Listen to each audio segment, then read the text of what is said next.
Yo ablade abi amanyankwa badru ngmena shi sho ni ma sho na ma sho ngmena bi sho ni ejila apanbi ni ejigbi ko hu ni lami nke ko insho ni kanye ri oni insho ko bejano to jino ni nke ba anye benu insho ko ni eye maji enyu ate aloke make akuche enyu ate abese ke leshi ni kanye ri oni leshi apanche we sham ni ji erinye na ni wacheke echemli eye ni egbeji ni ana amanyankwa obasa ni ejileshi manche muniche no ji leshi apancha we shia onupa ni amefe ameba trash bona fe ni bejano to ni yo amekeba apancha we wole meji meni onane aloke make leshi ma biye amewole meji meni yenane ni echencho abese ma biye ba afata amehita mo boni anye ni e wole wo ya bejano to eye maji alo me enyu ate abese ke leshi ni kototie jino ni nyenane keji ake kototie eji floto wuluko ni ake wo ya ni biye wo mli ewo ake abese ma biye ba afita apanchewe alo leshi ma biya here magbashi alo mashashima ya abese ni ike abafata leshi ma biya ewo mi ya abese ni gbejano to ni yo abese nke ba ni gbenu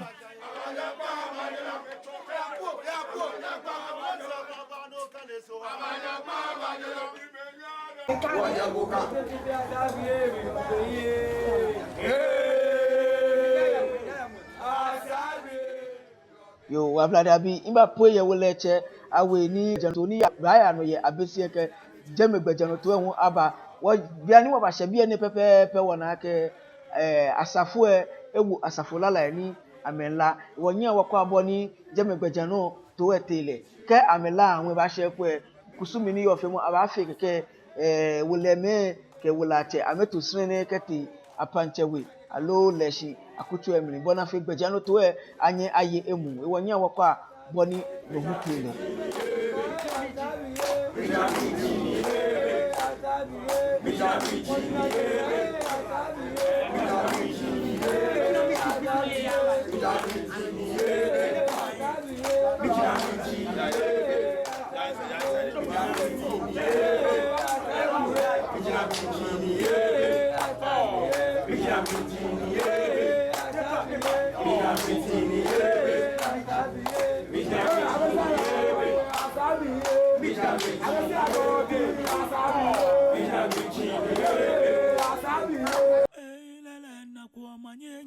yo ablade abi to mo ni ihanyele e bia ne ewola cheji mo ni nyanani klala ye fi eyi tiwe ni ameyi gbe ne be amenya apanche we bona fe ni gbejano to ni yo jeme ameka ba gbenye gbenu wo kaji nye ba akwa nye ba na ke numwe nye ni wole me etusre ne kaje ise gbe ni ma bi bublu nye se temba wo be nya wo kwa aboni na ke gbejano to tile bia ne komeko we mi to nye na nyele ake amenya apanche we ni jileshi ni amafita amewole mai ni akaya ni gbejano to alokusumi ni yo ye pa aya ni aya fi aha ame wonya wakọ aboni ni fi mu tile na kwa manyenye la jase nyaji batule mone maja chemenfe amekwa komi amiojopa na kefre kusufe dona nyena tule na kwa manyenye la jase nyaji batule mone maja chemenfe amekwa komi amiojopa na kefre kusufe dona nyena tule na kwa manyenye la jase nyaji batule womboshe oshe womboshe wange tetelama kekwenyu chake la jase nyaji bwe komyambi womboshe oshe womboshe wange tetelama kekwenyu chake la jase nyaji bwe komyambi ole womboshe oseye womboshe wange tetelama kekwenyu chake la jase nyaji bwe komyambi na kwa manyenye na kwa manyenye la jase nyaji batule kwe yo follow na kwa manyenye la jase nyaji batule imamini na kwa manyenye la jase nyaji batule wage kwe nyovi yagele hala na kwa manyenye la jase nyaji batule womboshe oshe womboshe wake tetelakwa kekwe nyumo chake la jase nyaji kwe komyami womboshe oshe womboshe wake tetelakwa kekwe nyumo chake la jase nyaji kwe komyami wage womboshe oshe womboshe wake tetelakwa kekwe nyumo chake la jase nyaji kwe komyami na kwa manyenye o manyenye na kwa manyenye la jase nyaji batule na kwe yobi yo follow na kwa manyenye la jase nyaji batule wa mami imamini na kwa manyenye la jase nyaji batule wage kwe nyovi yagele hala na kwa manyenye la jase nyaji batule na kwa manyenye o manyenye na kwa manyenye la jase nyaji batule choma yaba yao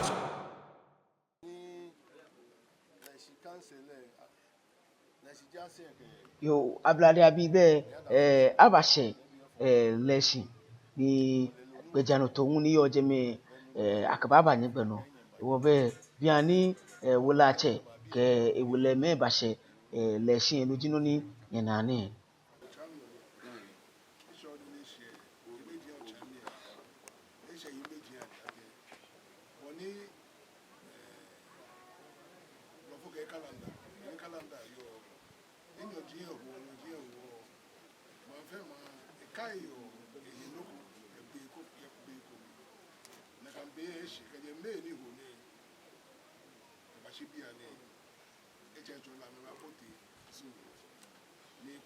Poi na afia achie won eji ushobule mo balake mbene sani wachi wapenke wa chami koni eke eshishibi ofe komi koni wonye wo den aya wodi okoko aya okoko amenekaji imbeji eke agbena kawaji bi e won ya labanwe to na me hu amatu amekosu amenekaji je akawon ya na ye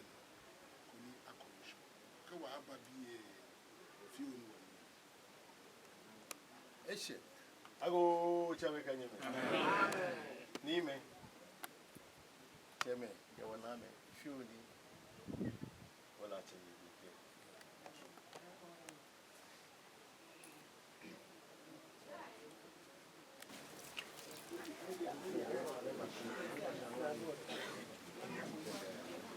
ago chame kanyeme amen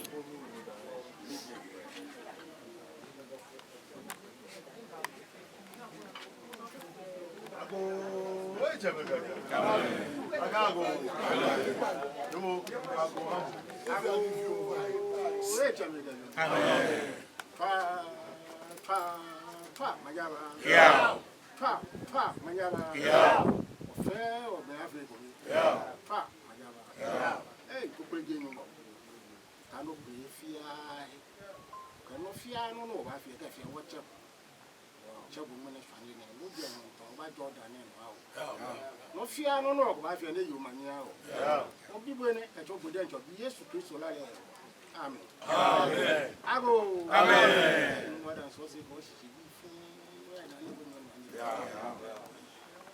so so mai ne ho te ye ko to po mi fe ne ba ye bo no te la bo ba ye bo no abi sa fi bo ba ye bo no ya di ma wo di fe ne ba ye bo no nam ke wa chenye mena chani ne be la me kanga me be a hu me ne shone di beni ishe ni sani wo wo la agbe be se e leshi apanche wo bi e fun na asa chile na kama la na ka to mo wo gbadia wole nyo fe abe na ya le ja kan wa chi wa yi wo ya na ya ni tek suloko alo no fote loko da do mo ebu e ba bia ga ma ba be se bi gele se bi ne kwa ma ba nye chele odu bo ne na ga me fe na anga mo ame ime na che ke mo ame fe de na ma hele se na wo ho wo se laje na ya ne na ushina ni yon show no fe aje fe ya me kuma bi wo tu no na afine no ba yi ne na ifi afi papa yi won ba wala won ha la me fe ba no cheme ne fe no ya da ne ko ne ni ga jomo jwa jwa ko so mo fa manya ba ona che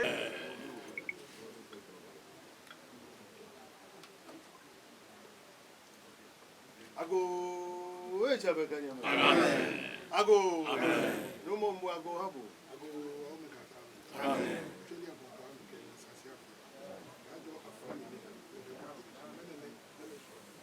ni ma sho shori fe ni ago etela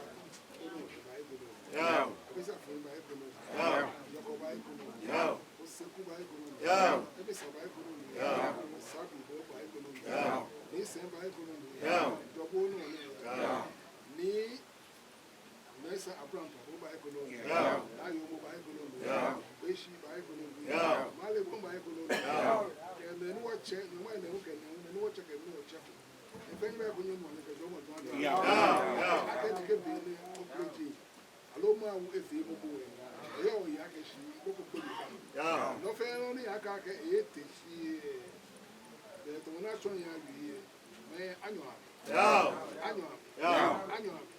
ija ke shi ngo ke ka gbe oye mi efo ya yin lo ti olu tu mo ke bi onyo tu ni ka shi no wo ko onyo ka shi no ka gbe mo gbo yan do ka gbe mo gbo yan awo le ile ka gbe mo gbo yan ayin ma na ba ta ke machine na gba ya ke bibi kokoro na gba fita ye fe ya fe kron na me shi la na me ya nu eno the one am ba no the poten chile time ke onye angle ke ko me na ta wo ke fe aba ke fe aba oni la anu oni la na mi se o pa fa ke shi woke amenga me wonye dey ame bi wonye dey ame ka dukuna ame ka chepeji simbon ame sole ame na me na mi se ame se kwa hunwe ame se baba se Fiona hanye yeshanye na mi se kedo ko gbonyu ikoko ni ajese enele ni asese lo pleji amomo iteja ya no mania ba ya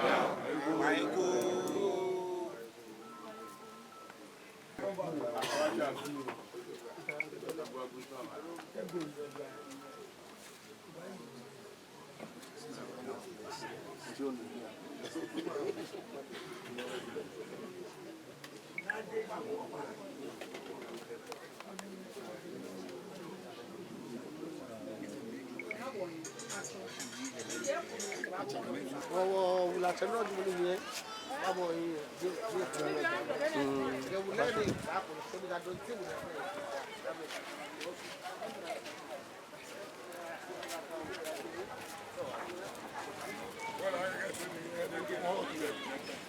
okay lo ka mi mon ame ko ba ni so ko ki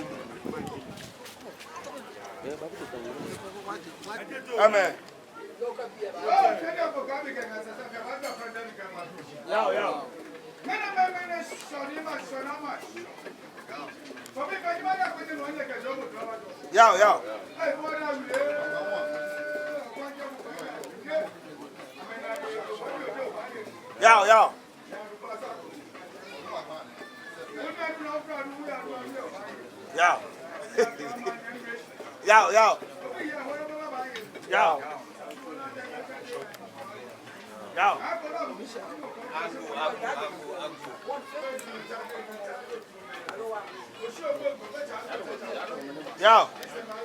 Yo.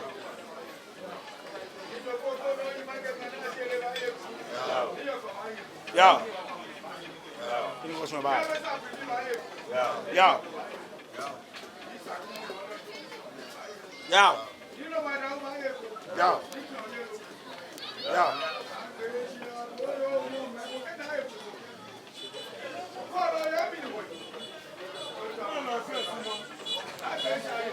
Yo, yo.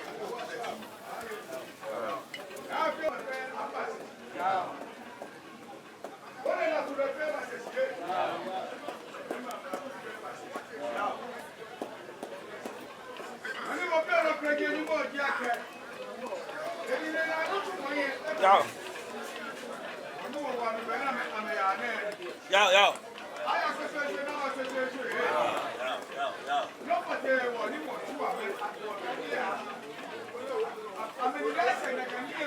Yo.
Abi, ko fish ko mi o ni yan. Agbone.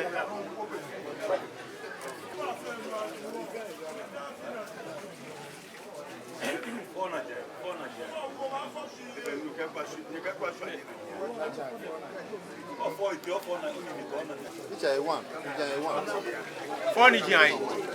Adu. Over the kenkle onye go ite no ne enyo no ni jan bi agabi ete no na jan bi agabi onu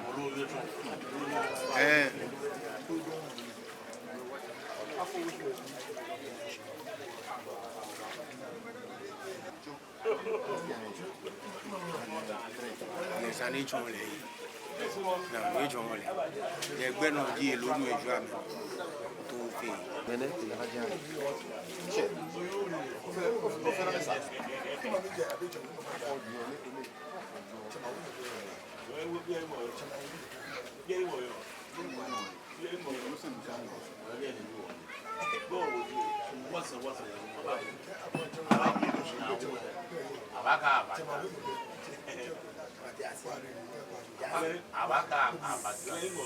oh nye fi adi o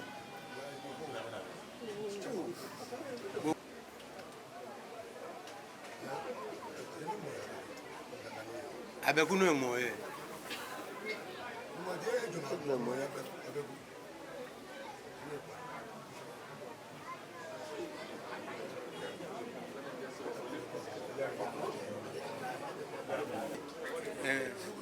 kaya na abu e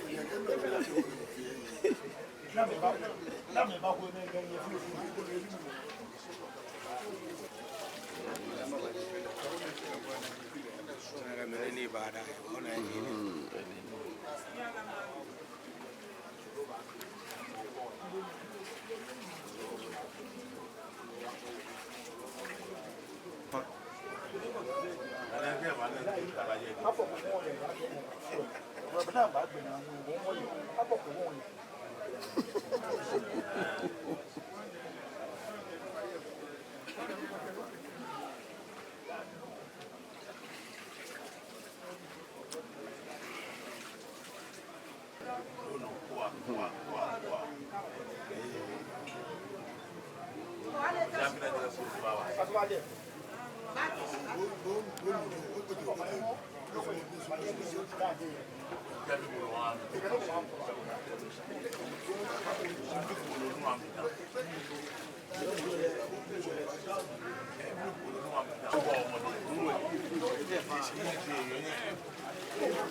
Oh, praise the Lord.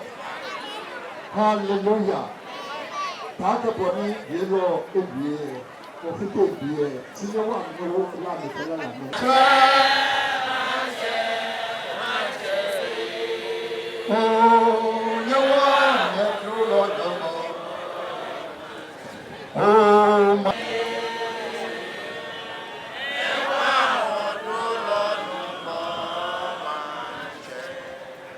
wɔfɛ wɔ leaka manfɛ ma ne mankyɛpɛ neɛ ma ɛyɛ mu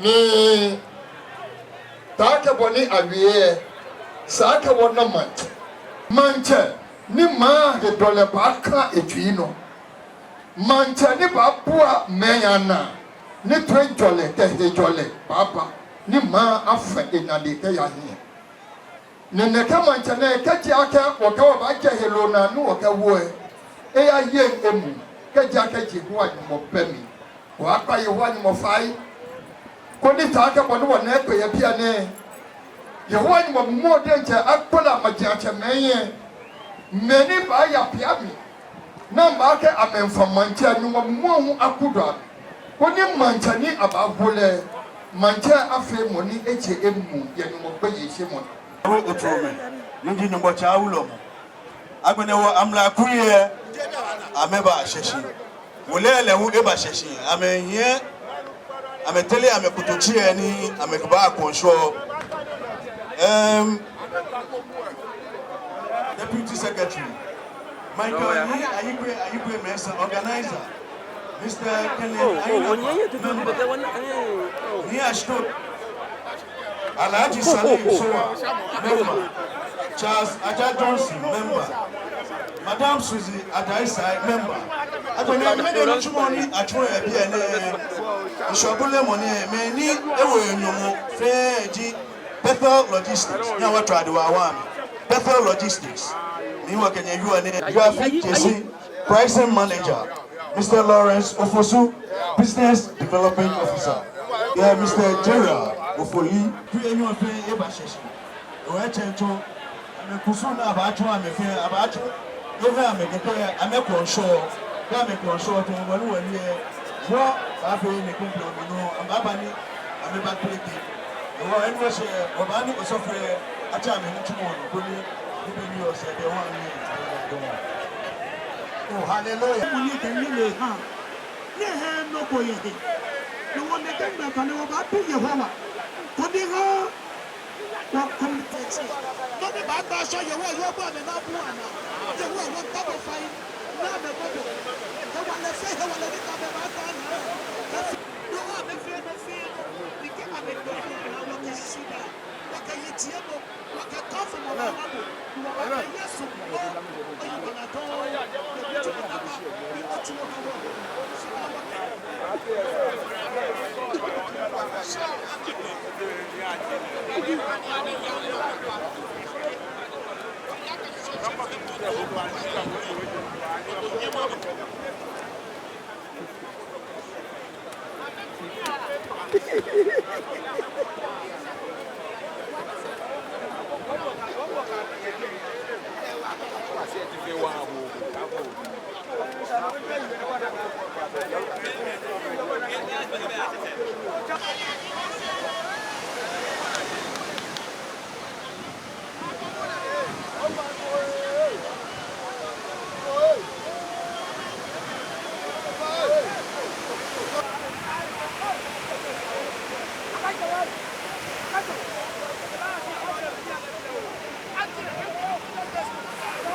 broadcast. And she first will call it the body of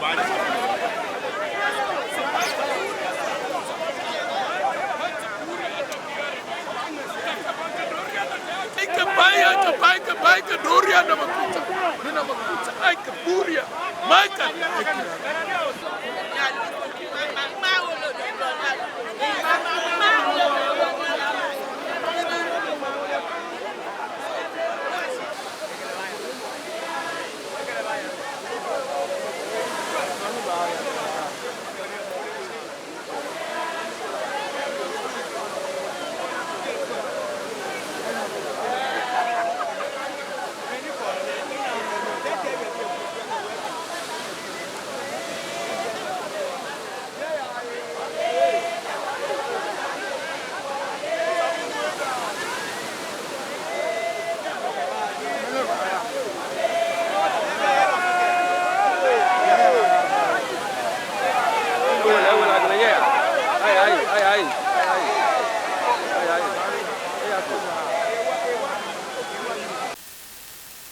Yo ablade abi temoboni hanyeli wo ba she insure na ti inake kuko ameni ne ye ni fe mo ni ya normally e wo iti imbenke amete mo ko beni wakele anasa de ba ke amegbaja no to ke no he wo ni mene amekame e wo ne ke no fe mo ne me ite ken clear mi bodo mani.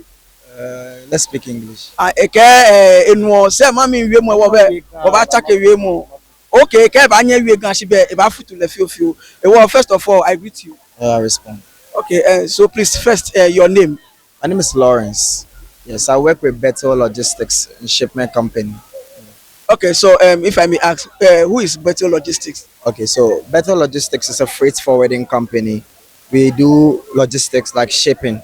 So we move freight from anywhere in the world. And freight is basically cargo that you want to ship.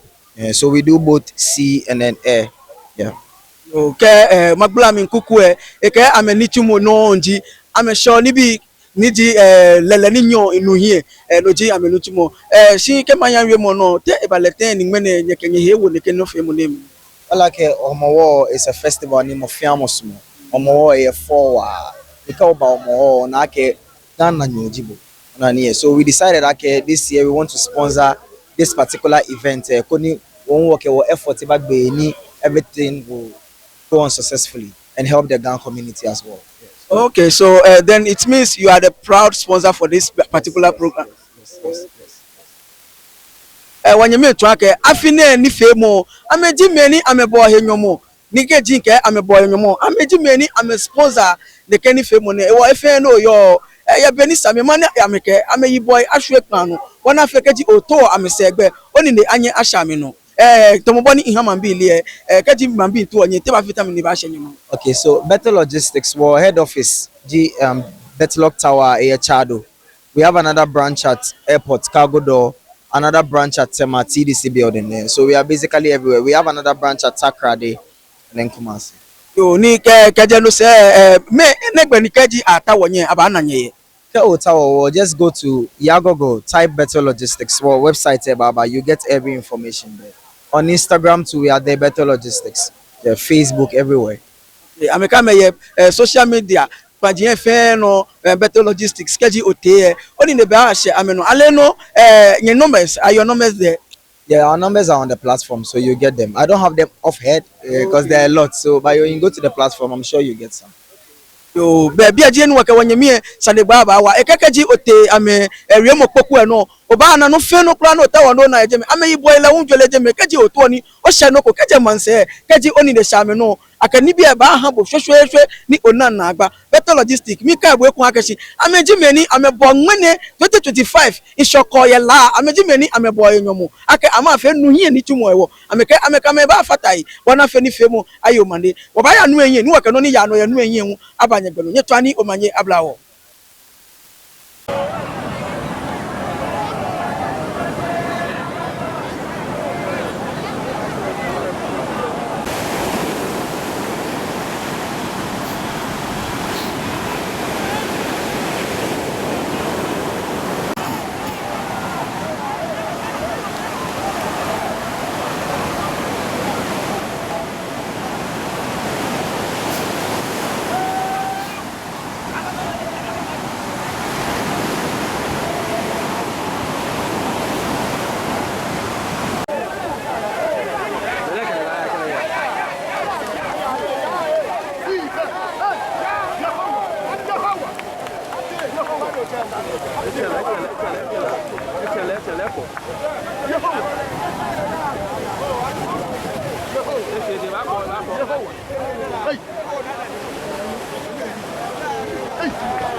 Why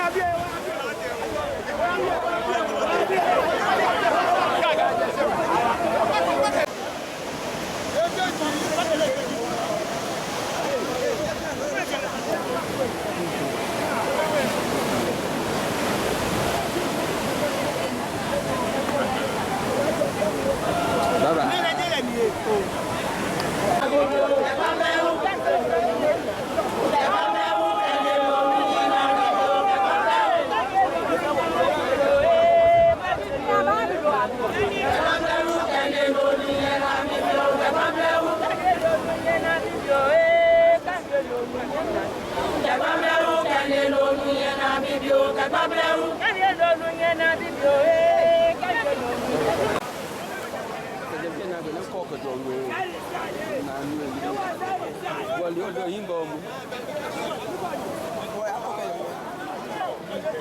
Mana ya? Kami awak apa tu ni?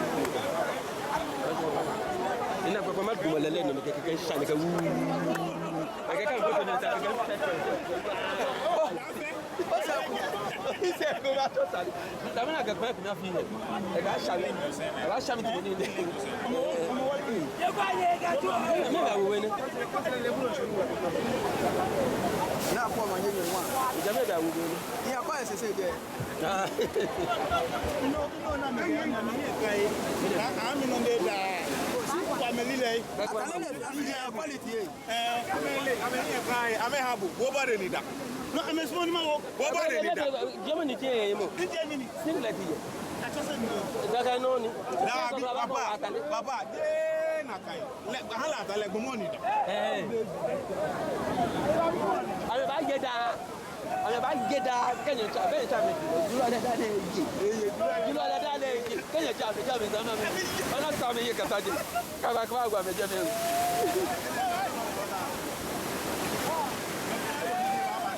Como de mãe, da vida da mãe. É uma da mãe, que até aí.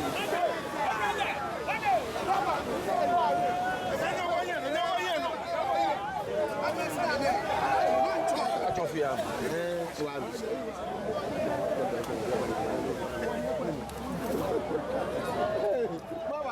Caga. Não vou ir para vou jogar. Não vou para ele. Ele lá quer dar gugu. Oh, Father.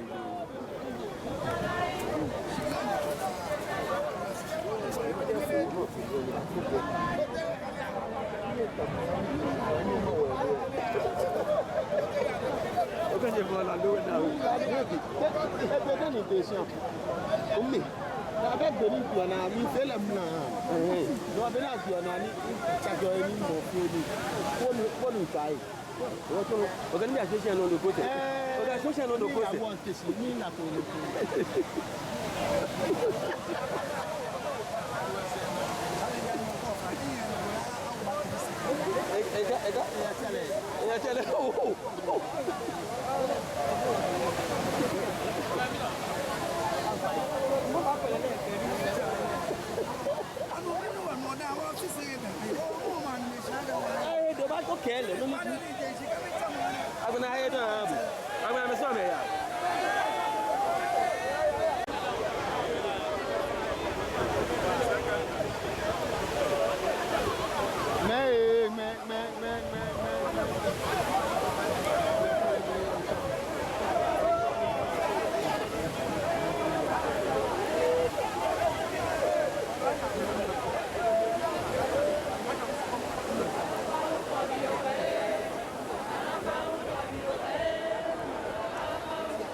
yo ablada bi ni ametene amebaba eno je teremo eni ji so ni wakano gbeja no to ele hu baba nyegbenu wo be bi aji eni wakamene no bawa ingbeji EA Thompson obanyo temi risky ko temi ablada bi e mayelebo no nkashi da kote clever ha wa cameraman ni alele ake ni apia ni egbe kokro hu ji papa agbene wo risky creation media team efe nkashi da kote clever ha nyefe ni Manuel Ajinsan and Mr. Zilius na Ajoko Solomon ke na Mesa Okle mo fe mo kla okashida ba anya nyetwa ni omanye ablawo